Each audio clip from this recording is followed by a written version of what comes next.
नमस्कार।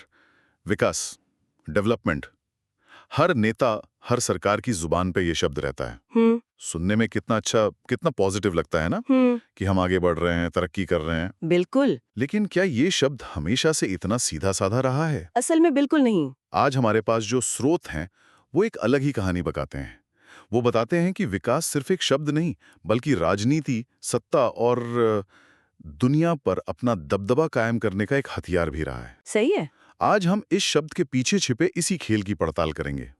हमारा मिशन है ये समझना कि इस एक शब्द ने दुनिया, खासकर भारत जैसे नए आजाद हुए देशों की किस्मत कैसे लिखी। तो चलिए शुरू करते हैं।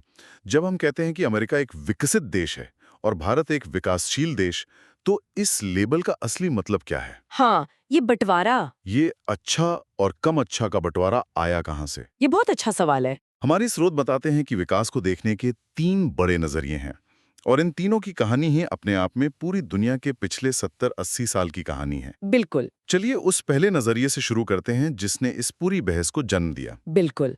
इसे अकादमिक भाषा में संकीर्ण दृष्टिकोण या रिस्ट्रिक्टेड पर्सपेक्टिव कहते हैं। Restricted perspective, okay. इसकी शुरुआत हुई दूसरे विश्व युद्ध के ठीक बाद, और ये सोच खास तौर पर अमेरिका से आई। अमेरिका से? हाँ, असल में उस वक्त के अमेरिकी राष्ट्रपति हैरी एस ट्रूमन, उन्होंने अपने एक भाषण में पूरी दुनिया को 2 हिस्सों में बांट दिया। 2 हिस्सों में? हाँ, एक तरफ थे पश्चिमी देश जो आधुनिक थे, अमीर थे, विकसित थे, और दूसरी तरफ थी बाकी की दुनिया, एशिया, अफ्रीका, लैटिन अमेरिका, जिन्हें उन्होंने क्या कहा? जिन्हें पिछड़ा, आदिम और अविकसित कहा गया। वाह, तो मतलब एक लाइन खींच दी गई। एक तरफ हम जो सही हैं और दूसरी तरफ वो जिन्हें हमारे जैसा बनना है। एग्जैक्टली। इस नजरिए में विकास एक मंजिल थी, एक फिनिश लाइन। और वो फिनिश लाइन क्या थी? वो फिनिश लाइन थी पश्चिम जैसा बन जाना। आपकी इकोनॉमी, आपकी राजनीति, आपका समाज, सब कुछ पश्चिम की नकल होना चाहिए। विकास का मतलब था पश्चिमीकरण और कुछ नहीं। मतलब विकसित होने का सर्टिफिकेट सिर्फ पश्चिम के पास था और बाकी सबको उनकी क्लास में एडमिशन लेना था। बिल्कुल। जाहिर है इस पर तीखी प्रतिक्रिया हुई होगी। बहुत तीखी। और उसी से निकला वैकल्पिक दृष्टिकोण, यानी ऑल्टरनेटिव पर्सपेक्टिव। Alternative perspective? हाँ, ये एक तरह का विद्रोह था। इस सोच को मानने वालों ने कहा, एक मिनट, हम आपसे अलग हैं, इसका मतलब ये नहीं कि हम आपसे कम हैं। उन्होंने कहा कि विकास का पश्चिमी मॉडल ही एकमात्र रास्ता नहीं है। ये दृष्टिकोण अन्य होने का जश्न मनाने पर जोर देता था। मतलब अपनी संस्कृति, अपनी पहचान, अपने जीने के तरीके को बचाने पर। मतलब उनका तर्क साफ था कि अलग होना पिछड़ा होना नहीं है। बिल्कुल। उनका साफ तर्क था कि हम अलग हैं और हमें इस पे गर्व है। लेकिन क्या ये नजरिया थोड़ा ज्यादा ही आदर्शवादी नहीं लगता? मेरा मतलब है, आज की इस ग्लोबल दुनिया में क्या कोई भी देश पश्चिम से पूरी तरह कटकर सच में तरक्की कर सकता है? क्या ये मुमकिन है? आपने बहुत जरूरी सवाल उठाया है, और इसी सवाल का जवाब हमें तीसरे नजरिए में मिलता है। अच्छा। जिसे व्यापक दृष्टिकोण या ब्रॉडर व्यू कहा जाता है। अकादमिक दुनिया में आज इसे ही सबसे ज्यादा सही माना जाता है। ओके, तो ये बीच का रास्ता है एक तरह से? हाँ, आप कह सकती हैं। ये कहता है कि विकास कोई मंजिल नहीं है, कोई फिनिश लाइन नहीं जिसे छूकर सब कुछ खत्म हो जाए, बल्कि ये एक लगातार चलने वाली प्रक्रिया है। प्रक्रिया? किस तरह की प्रक्रिया? अपनी स्वायत्तता, मतलब ऑटोनॉमी बढ़ाने की प्रक्रिया, अपनी सीमाओं को कम करने और अपनी स्वतंत्रता को बढ़ाने की प्रक्रिया। ये नजरिया मानता है कि ना तो पश्चिम में सब कुछ अच्छा है कि उसकी पूरी नकल कर ली जाए, और न ही बाकी दुनिया में सब कुछ बुरा है कि उसे फेंक दिया जाए। तो अलग अलग विचारों को मिलाकर अपना रास्ता खुद बनाना। बिल्कुल। असली विकास तब होता है जब आप अपनी जरूरतों के हिसाब से अपना रास्ता खुद बनाते हैं। तो ये सिर्फ यूनिवर्सिटी के प्रोफेसर्स के बीच की अकादमिक बहस नहीं थी। इसका जमीन पर असली दुनिया में बहुत बड़ा असर पड़ रहा था, खासकर शीत युद्ध यानी कोल्ड वॉर के दौरान। हाँ, और यहीं से ये कहानी और भी पेचीदा हो जाती है। सोचिए, दूसरा विश्व युद्ध खत्म हुआ है। दुनिया 2 सुपर पावर के बीच बढ़ चुकी है, अमेरिका और सोवियत संघ। और ठीक उसी समय भारत जैसे कई देश एशिया, अफ्रीका और लैटिन अमेरिका में पश्चिमी गुलामी से आजाद हो रहे हैं। हाँ, आजाद हो रहे हैं। ये नए देश राजनीतिक और आर्थिक रूप से बहुत कमजोर है, अपने पैरों पर खड़े होना सीख रहे हैं। और दोनों सुपर पावर की नजर इन नए देशों पर थी। एक तरह से ये नए देश एक जियोपॉलिटिकल शतरंज की बिसात के मोहरे बन गए थे। बिल्कुल। सोवियत संघ इन देशों में साम्यवाद फैलाना चाहता था और अमेरिका को साम्यवाद के फैलने का डर किसी बुरे सपने जैसा लगता था। उसे रोकना था। उसे हर हाल में रोकना था। तो सवाल था, कैसे रोकें? यहां से कहानी दिलचस्प हो जाती है। बिल्कुल। क्योंकि विकास अब सिर्फ एक अच्छा शब्द नहीं रह जाता, वो एक हथियार बन जाता है। हथियार। पश्चिम ने, खासकर अमेरिका ने, साम्यवाद को रोकने के लिए विकास को एक नैतिक हथियार की तरह इस्तेमाल किया। उन्होंने इसे व्हाइट्स मैन बर्डन यानी गोरे आदमी का बोझ जैसा जामा पहनाया। अच्छा। कहा गया कि इन पिछड़े देशों को सभ्य बनाना, उन्हें तरक्की के रास्ते पर लाना हमारी जिम्मेदारी है, और इसी जिम्मेदारी के नाम पर इन नए देशों को तकनीकी, मैनेजेरियल और वित्तीय सहायता देना शुरू किया। मतलब मदद के पर्दे के पीछे एक पूरा राजनीतिक एजेंडा छिपा था। बिल्कुल। राष्ट्रपति ट्रूमन का पॉइंट 4 कार्यक्रम इसका सबसे बड़ा उदाहरण है। पॉइंट 4। इस प्रोग्राम के तहत अमेरिका ने लैटिन अमेरिका और अफ्रीका के देशों में खेती, स्वास्थ्य और शिक्षा के लिए तकनीकी मदद भेजी। कागज पर तो ये बहुत अच्छी बात थी। मदद थी। लेकिन असल में ये उन देशों को सोवियत संघ के प्रभाव से दूर रखकर अपने पाले में लाने का एक तरीका था। संक्षेप में कहें तो जो विकास परियोजनाएं हमें मदद की तरह दिख रही थीं, वो असल में वैश्विक दबदबे की लड़ाई का एक हिस्सा थीं। मदद नहीं थी, वो शतरंज की एक चाल थी। एग्जैक्टली। और फिर इस पूरी प्रक्रिया को एक सिस्टम में ढालने के लिए संयुक्त राष्ट्र यानी यूएन मैदान में उतरा और शुरू हुए विकास के दशक या डेवलपमेंट डिकेड्स। हाँ। लेकिन क्या ये दशकों की प्लानिंग कामयाब हुई? पहला दशक 1960 से 1970 तक आशावाद का दशक कहलाता था। बड़ा जोश था। लक्ष्य रखा गया कि हर साल 5% की आर्थिक विकास दर हासिल करनी है।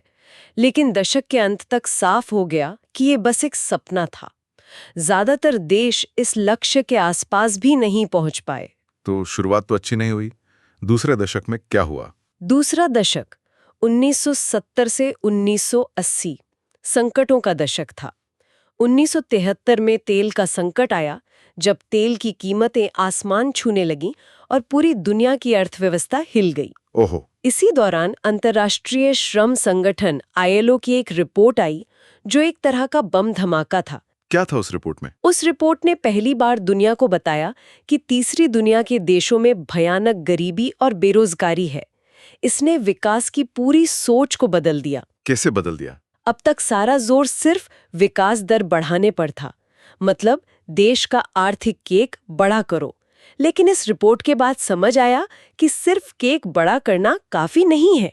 ये भी देखना होगा कि उस केक का एक टुकड़ा सबको मिल रहा है या नहीं। बिल्कुल। यहीं से वितरण के माध्यम से विकास यानी ग्रोथ थ्रू डिस्ट्रीब्यूशन का कॉन्सेप्ट आया। और तीसरा दशक, 80 का दशक, उसे तो खोया हुआ दशक यानी द लॉस्ट डेकेड ही कहा जाता है। खोया हुआ दशक क्यों? ऐसा इसलिए क्योंकि इस दौरान लैटिन अमेरिका के कई देश कर्ज के एक ऐसे दलदल में धंस गए जिससे निकलना नामुमकिन हो गया। उनकी पूरी अर्थव्यवस्थाएं तबाह हो गईं। तो 3 दशकों की बड़ी बड़ी योजनाओं और कोशिशों के बाद नतीजा ये निकला कि ये मॉडल काम नहीं कर रहा था। कुछ तो बदलना ही था। सही। और वो बदलाव 1990 के दशक में आया, एक बहुत बड़ा बदलाव। दुनिया भर में नव उदारवादी यानी नियोलिबरल नीतियों को अपनाया गया। नव उदारवादी, इसका सीधा सा मतलब क्या है? इसका सीधा सा मतलब था सरकार पीछे हटेगी और बाजार आगे आएगा। सरकारी नियंत्रण कम करो, बाजार को खोलो, प्राइवेट कंपनियों को आने दो। और इसी बड़े बदलाव के खिलाफ एक और बड़ा विद्रोह खड़ा हुआ, जिसे हमारे स्रोत विकास विरोधी थीसिस यानी एंटी डेवलपमेंट थीसिस कहते हैं। हाँ। ये नाम सुनने में ही काफी कट्टर लगता है। हाँ, लेकिन ये समझना बहुत जरूरी है कि ये थीसिस विकास के विचार के खिलाफ नहीं है। अच्छा। कोई भी गरीबी में नहीं रहना चाहता। ये थीसिस पश्चिम द्वारा थोपे गए उस एक ही मॉडल के खिलाफ है जो सबको एक ही लाठी से हाँकता है। इसके कई अलग अलग रूप हैं जो विकास के मॉडल पर अलग अलग एंगल से हमला करते हैं। जैसे कि सबसे पहला और सबसे मजबूत तर्क है निर्भरता का सिद्धांत यानी डिपेंडेंसी थ्योरी। Dependency theory. ये सिद्धांत कहता है कि विकसित देश, जिन्हें ये महानगर कहता है, और विकासशील देश, जिन्हें ये परिधि कहता है, के बीच का रिश्ता मालिक गुलाम जैसा है। इसे थोड़ा आसान भाषा में समझाएंगे, ये मालिक गुलाम वाली बात थोड़ी भारी लग रही है। इसे ऐसे समझिए कि ये एक तरफा दोस्ती है। ओके। एक दोस्त यानी विकसित देश हमेशा दूसरे दोस्त यानी विकासशील देश की मदद करता है, लेकिन इस तरह से करता है कि दूसरा दोस्त कभी अपने पैरों पर खड़ा ही ना हो पाए और हमेशा उसी पर निर्भर रहे।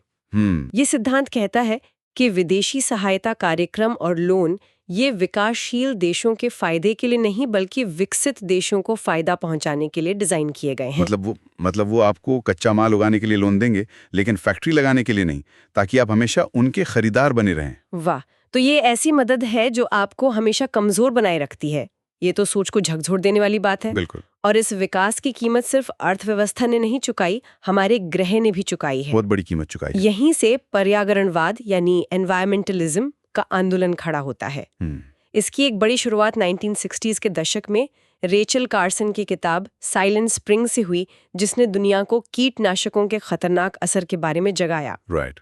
लेकिन यहाँ एक बहुत दिलचस्प बंटवारा है। उत्तर यानी अमीर देशों का हरित आंदोलन और दक्षिण यानी गरीब देशों का गरीबों का पर्यावरणवाद। ये तो दो अलग अलग दुनियाएं लगती हैं, इनमें क्या फर्क है? बहुत बड़ा फर्क है। अमीर देशों के लिए पर्यावरण बचाना एक लाइफस्टाइल चॉइस जैसा है। इलेक्ट्रिक कार खरीदो, रिसाइकल करो, ऑर्गेनिक खाओ। हाँ, लेकिन दक्षिण के गरीबों के लिए ये उनके अस्तित्व की लड़ाई है। अस्तित्व की लड़ाई। जब कोई बड़ी कंपनी जंगल काटने आती है या कोई बड़ा बांध बनता है, तो उनके लिए ये सिर्फ पर्यावरण का मुद्दा नहीं है, ये उनके घर, उनकी जमीन, उनकी रोज रोटी छिन जाने का मुद्दा है। सही बात है।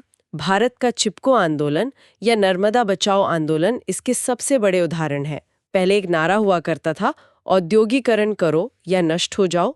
अब नया नारा बन गया है, औद्योगिकरण करो और नष्ट हो जाओ। हमने अभी तक बड़े बड़े मुद्दों की बात की, अर्थव्यवस्था, पर्यावरण, लेकिन ये विकास लोगों के घरों के अंदर कैसे घुसा? खासकर आधी आबादी यानी महिलाओं की जिंदगी पर इसका क्या असर हुआ? ये एक ऐसा पहलू है जिसे दशकों तक नजरअंदाज किया गया। नारीवाद यानी फेमिनिज्म का तर्क है कि विकास की परियोजनाएं हमेशा से पुरुषों को ध्यान में रखकर बनाई गई हैं। अच्छा। इन परियोजनाओं ने काम को दो हिस्सों में बांट दिया, बाहर का काम यानी जिसे करने से पैसा मिलता है, और अंदर का काम यानी घर का काम, जिसकी कोई तनख्वाह नहीं मिलती। बिल्कुल। और क्योंकि महिलाओं के हिस्से में ज्यादातर अंदर का काम आया, तो उनके काम की कोई कीमत ही नहीं समझी गई, उसे अनुत्पादक या अनप्रोडक्टिव मान लिया गया। हाँ। नारीवादी आंदोलन का कहना है कि सिर्फ महिलाओं को विकास परियोजनाओं में शामिल कर लेना काफी नहीं है। जरूरत इस बात की है कि एजेंडा तय करने का हक भी महिलाओं को मिले। वो खुद बताएं कि उन्हें कैसा विकास चाहिए। क्या इसका कोई आम सा उदाहरण दे सकते हैं? कोई ऐसी स्कीम जो कागज पर तो बहुत अच्छी लगी लेकिन असल में महिलाओं के लिए बोझ बन गई? जरूर। मान लीजिए एक गांव में महिलाओं को आत्मनिर्भर बनाने के लिए उन्हें सिलाई मशीनें खरीदने के लिए छोटा लोन दिया गया। ठीक है, सुनने में अच्छा लग रहा। कागज पर ये एक बेहतरीन योजना है, लेकिन असल में क्या हुआ? अब उन महिलाओं को घर का सारा काम भी करना है, खेती में भी हाथ बटाना है और देर रात तक सिलाई करके लोन की किश्त भी चुकानी है। ओहो। उनकी आमदनी शायद थोड़ी बढ़ी, लेकिन उनके काम का बोझ दोगुना हो गया और घर में फैसले लेने की उनकी ताकत में कोई बदलाव नहीं आया। इसे डबल बर्डन कहते हैं। समझ गया। और एक और बुनियादी चीज है, खाना। इसका विकास के इस मॉडल से क्या लेना देना है? इसका सीधा लेना देना है। नव उदारवादी मॉडल ज्यादा मुनाफे के लिए नगदी फसलों यानी कैश क्रॉप्स पर जोर देता है, जैसे कॉटन, कॉफी। हाँ, गन्ना। जब किसान खाने वाले अनाज की जगह ये फसलें उगाने लगते हैं, तो बाजार में अनाज कम हो जाता है और वो महंगा हो जाता है। इसका सीधा असर गरीब की थाली पर पड़ता है। ला वाया कैंपेसिना जैसा अंतर्राष्ट्रीय किसान आंदोलन इसी के खिलाफ लड़ रहा है। उनका तर्क बहुत सरल और शक्तिशाली है। भोजन सिर्फ व्यापार करने की एक वस्तु नहीं है, ये एक मौलिक अधिकार है। ये सारी आलोचनाएं सुनने में बहुत दमदार लगती हैं, लेकिन क्या इस एंटी डेवलपमेंट थीसिस में भी कुछ खामियां हैं? क्या ये थोड़ा ज्यादा ही नेगेटिव नहीं हो जाता? हाँ, इसकी भी आलोचना हुई है। कुछ विद्वान मानते हैं कि ये थीसिस बहुत ज्यादा निराशावादी है। ये ब्राजील, भारत और चीन जैसे देशों में हुई असली प्रगति को पूरी तरह से नजरअंदाज कर देती है।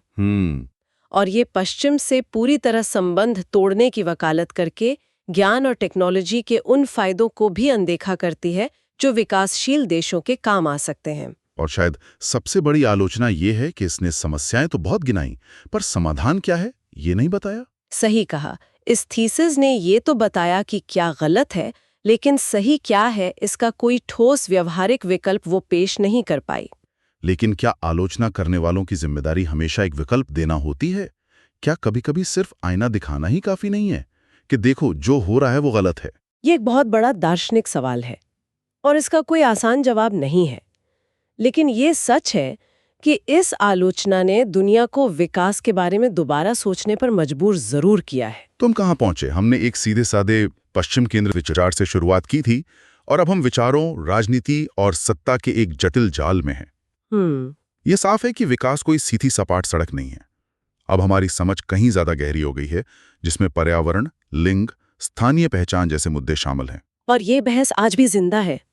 आज की सबसे बड़ी चुनौती यही है कि अतीत की गलतियों से कैसे सीखा जाए और विकास के ऐसे मॉडल कैसे बनाए जाएं जो सिर्फ कुछ लोगों के लिए नहीं बल्कि सबके लिए हों, जो समावेशी भी हों और टिकाऊ भी। बिल्कुल। ये सब सुनने के बाद मेरे मन में एक सवाल आ रहा है, जो हमारे सुनने वालों के लिए भी है।